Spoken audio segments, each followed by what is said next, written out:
Singapore, the Lion City, famous for its futuristic skylines, lush greenery, and some of the world's best cultural attractions and unique food spots. In this video, we're diving into it all and sharing the absolute must-dos in this modern metropolis. So sit back, maybe hit that like button, and we'll share the top things you need to do when you visit Singapore.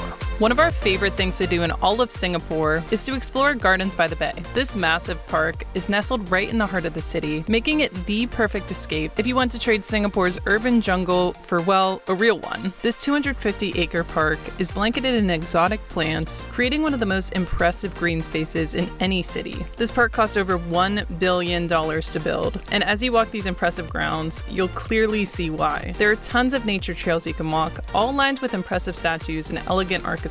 This park is open to the public for free, making it the perfect place to go for a stroll in what is considered to be the most expensive city in the entire world. While exploring Gardens by the Bay, it's the perfect time to visit the next item on our list, and that's the Gardens' famous Skywalk. This treetop walkway is located within the Gardens by the Bay park and is situated in its iconic supertree grove. Being over 70 feet tall, this floating path is one of the best ways to score some great views and experience Singapore's majestic skyline. To enter, you'll need to purchase tickets, which you can do at the heart of the supertree grove. With a ticket in hand, you'll be zipped to the top of the skywalk and you can begin walking above the canopy.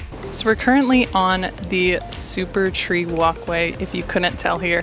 This is actually a lot higher up than I expected. As you can see, we have a great view of the full Singapore skyline. And man, it's so crazy to see this in the middle of a bustling city. It just feels kind of like utopia. And another thing that's really surprising us is there's no crowds here. We fully expected to come here and to be in a swarm of people, and you couldn't really enjoy the peaceful oasis that it is, but it's actually pretty sparse, which is great. And if the Skywalk isn't for you, you can instead purchase tickets for the nearby Supertree Observatory, which is a stationary platform above the walkway, which is another way to get some stunning views. While in the area, it's the perfect time to visit another Singaporean staple, and that's its famous cloud forest. This massive greenhouse is also located within Gardens by the Bay, and is a mesmerizing example of modern architecture and organic beauty. You'll need tickets to enter, which you can purchase from the ticket booth out front. There's an option to bundle this ticket with some of the other flora-themed attractions and greenhouses in this area. But we've heard that the Cloud Dome is typically everyone's favorite, so we felt it was fun going with general admission. Anyways, once you enter, you'll step into a futuristic world and be greeted by one of the largest indoor waterfalls in the whole world. So we've made it into the cloud forest here, and it is immediately probably 20, maybe 30 degrees Fahrenheit colder than outside. It is so nice to step into after being outside on a hot Singapore day. When you're choosing what time to enter, consider trying to time your visit to coincide with one of the 6 misting times. This adds such a unique ambiance to the dome, and it's fun seeing the mist envelop the surrounding plants and walkways. But this is kind of reminding us of the spheres that we went to whenever we took a trip to Seattle a couple of years ago. This absolutely feels out of this world. I think it's a little bit more extensive than the Seattle spheres. And what's even cooler is you get a great view of the Singapore skyline here too.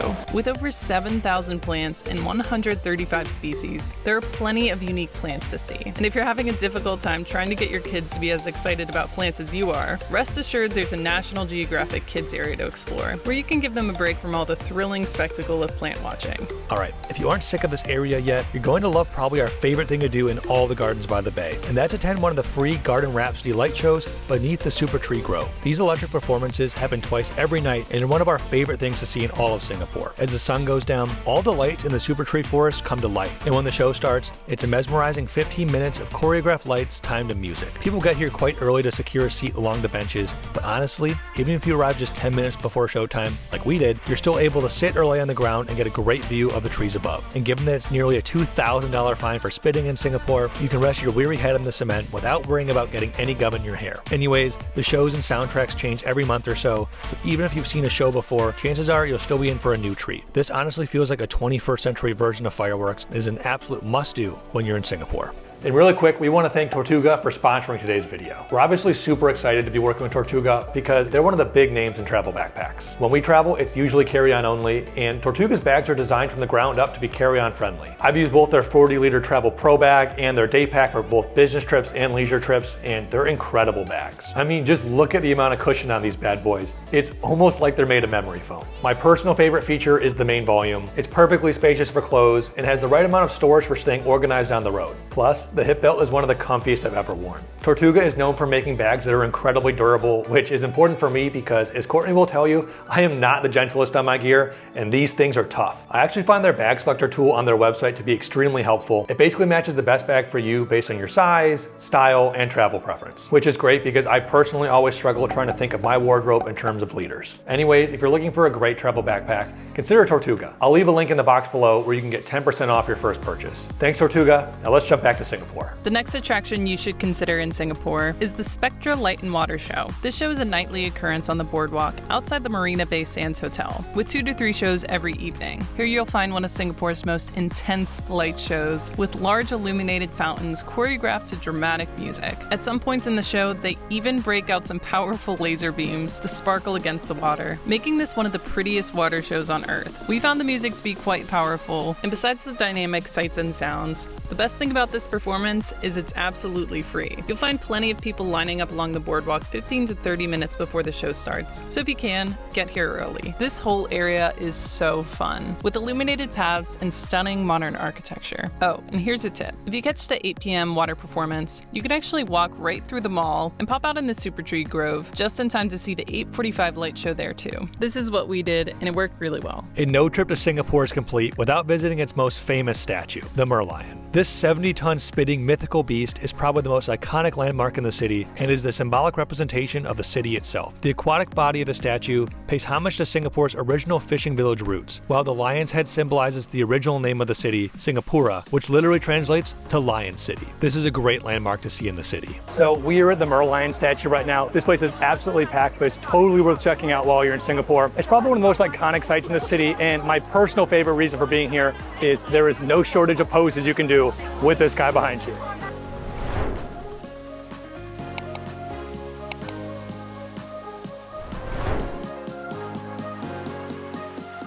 One of the most authentic experiences worth doing while visiting Singapore is to visit one of the island's many hawker centers. These giant open-air food markets have become one of the most scenic spots to fuel up when in town. Singapore's hawker culture dates back hundreds of years, when immigrants would sell their traditional food on the streets. As Singapore developed, they needed centers where vendors could sell their food in a clean and hygienic location, and thus hawker centers were born. And despite Singapore claiming the title of the world's most expensive city, you might be surprised to learn that it's quite common to score an amazing meal here for about $5 US. This is even wilder given the fact that many of these stands are recognized with Michelin status in the Michelin Guide, making this actually the cheapest spot to eat a Michelin star meal in the world. We'll cover some of the best foods and iconic dishes in our upcoming Singapore food tour, so make sure you're subscribed to check that out. Some hawker centers we visited and are worth checking out include the Maxwell Hawker Center in Chinatown, Lau Pa Sat Food Hall, I'm probably saying that wrong, but it's known for its beautiful metalwork in neighboring Satay Street and Newton Street. This is where they went in Crazy Rich Asians, and we felt this had the most relaxing open-air atmosphere. We tried Singapore's famous chicken satay on Newton Street, as well as traditional Singapore carrot cake, which, much to Michael's dismay, was actually a stir-fried egg dish and not a sweet treat. And they were both absolutely amazing. And if you're into drinking, we even saw that you can get a beer here for $4.50 Singapore dollars, which is one of the best prices we've seen in Singapore. Our next spot is one of our favorite neighborhoods in Singapore, and that's Chinatown. This energetic area is known for its classic architecture and colorfully painted walls. It's so striking seeing the picture-perfect historic row houses lining the streets with the modern high-rise skyline towering over them in the background. Honestly, we can't think of another spot we visited with a similar architectural feel, so for that reason, it's worth visiting alone. Chinatown's also a great spot to go shopping for affordable Singapore souvenirs and wander some quaint streets lined with shops and restaurants. There is an actual market, as well as plenty of independent shops along the roads. And while this area is pretty during the day, it really comes alive at night, with twinkle lights and lanterns casting these traditional buildings in such a beautiful glow. Oh, and if you visit Chinatown on a Monday evening, you can find this group of elderly musicians laughing, dancing, and singing in the area by the MRT station. We couldn't believe how friendly and just genuinely happy everyone here felt, and excited to invite us into the group. If you haven't seen the Blue Zones documentary on Netflix covering Singapore, it's totally worth checking out before your visit, and this felt like an authentic way to experience that culture.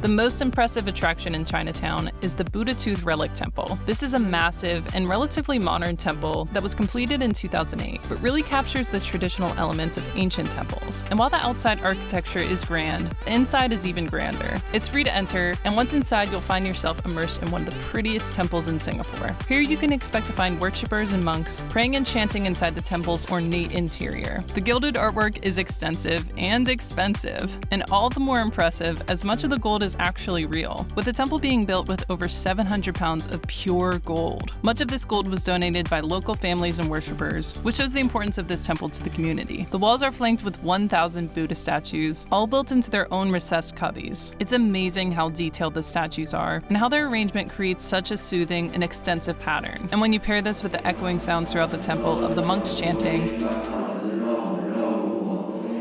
it's a really spiritual experience. If you venture upstairs, you'll find museums dedicated to the history of the temple and Buddhists throughout Singapore. On the 4th floor, you'll actually find the namesake for the temple, and that's what's believed to be the actual tooth of Buddha himself. This relic is said to have never stopped growing, which is why it's about 3 times the size of an average human tooth. So if you are fine climbing stairs or waiting for the elevator, it's worth the climb to see. And if you climb a little higher, you reach the rooftop garden. Here you'll almost forget you're in a city, as there's a lush garden on top, complete with its own prayer wheel. This is a tranquil spot to get some fresh air in the heart of Singapore. Oh, and after exploring the roof garden, there's a little known secret about the lower part of the temple. Beneath the building itself is a food court you can visit to score some of the tastiest vegetarian food in the city. We felt many of the hawker centers catered to meat-centric dishes, and this food center was honestly delicious and had plenty of meals for around $4 US. Once again, check out our food vlog coming up shortly to see just what we ate here. One of Singapore's iconic cultural neighborhoods is Little India. Starting in the 1800s, this area was historically populated by Indians who brought their unique culture and trades to this area.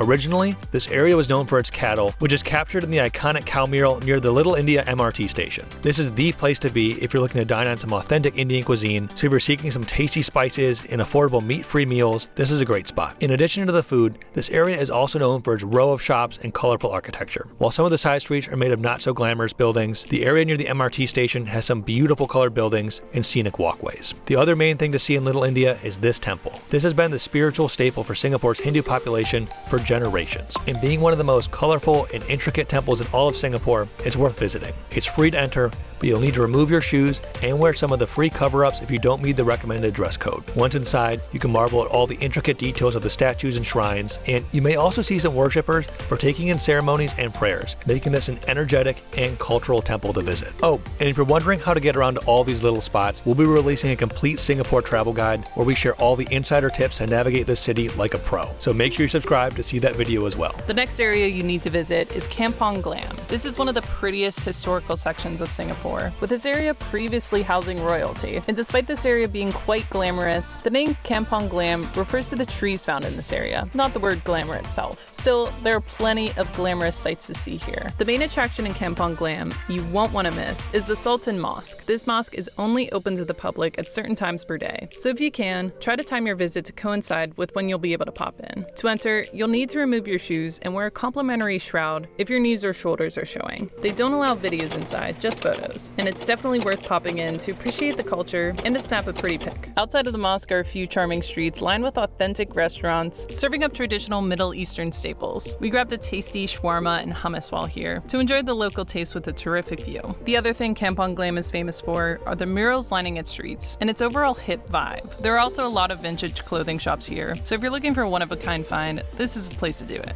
Next on our list is to visit Sentosa Island. The main reason many people visit Sentosa Island is to visit Singapore's Universal Studios theme park or to stay at some of the luxury resorts on this part of the island. There also are some beaches here, so if you're looking to get some sun while in Singapore, this is a great spot. We actually visited at night to stroll through one of Singapore's newest attractions, the Sentosa Sensoryscape. This is an illuminated walkway with several interactive art exhibits on display. We enjoyed slowly walking the path here and see some of the pretty modern art and lights. And while it's fun to play with the shadows here, our favorite exhibit might have actually been the illuminated mist. It's fun to frolic through the fog and watch as the light catches people in different clothes. There's also an elevated walkway, so you can appreciate these exhibits from different perspectives. We did feel this walk might have been a bit bit more engaging if you're traveling with kids, but we were still glad we visited Sentosa, even if just to ride the monorail or snap a quick picture of me, Michael, beside the Michael Hotel. Oh, and to get a glimpse of these cute little dragons that headline in the area. I mean, how cute are these guys? Alright, the next thing on our list is to visit some of Singapore's beautiful malls. While not as culture-rich as Kampong Glam or Chinatown, Singapore has some futuristic malls that can be fun to wander to beat the heat, or to get inside of during the city's notorious flash rainstorms. Some of the best malls on the island are the Marina Bay Sands Mall, which is located towards the base of the famous triple skyscraper. This mall carries many major luxury brands, making it a mall to wander, even just to admire the elegantly designed stores. The mall is also home to its own canal, complete with gondoliers to ferry you up and down its man-made waterway. There's also an amazing food court here with reasonably priced food and a lively atmosphere. Another modern art-style mall is the Ion on Orchard Street. Orchard Street is one of Singapore's most premier shopping districts, so it's no surprise that this area would have one of the country's best malls. This is also one of the places with the highest likelihood of being able to find an ice cream uncle or auntie selling traditional Singapore ice cream sandwiches. So cross your fingers when you visit, and you might be able to find one outside. We've heard that these ice cream treats are becoming more and more rare, so Michael ate 4 of them, and I think his hands are still sticky. Chances are if you're visiting Singapore, you'll be arriving through its one-of-a-kind airport. And while we've never included an airport as a top thing to do before, Singapore completely changed that. The Singapore airport is a work of art, with tons of interactive displays, and its world-famous waterfall is probably the only airport in the world you won't mind killing time in before your flight. In fact, it's almost like a Disney park, as there's trams running through the middle of the complex, high ropes courses to tire your kids out on, and strange robo-pets that were surprisingly popular to ride on. There's also a butterfly garden, a free movie theater, and some unbelievable shops, restaurants, and airport lounges to explore. We actually spent over 12 hours here, and we'll ultimately be getting around to releasing a vlog here, so make sure you're subscribed to see that as well. So that's it for our top things to do in Singapore video. If there are any spots we missed, let future travelers know in the comments below. And if you could, please do us a huge favor by hitting that like button and subscribing to the channel. We have some great videos lined up, and we're excited to share where we're headed next. Thanks, and we'll see you in the next one. Bye.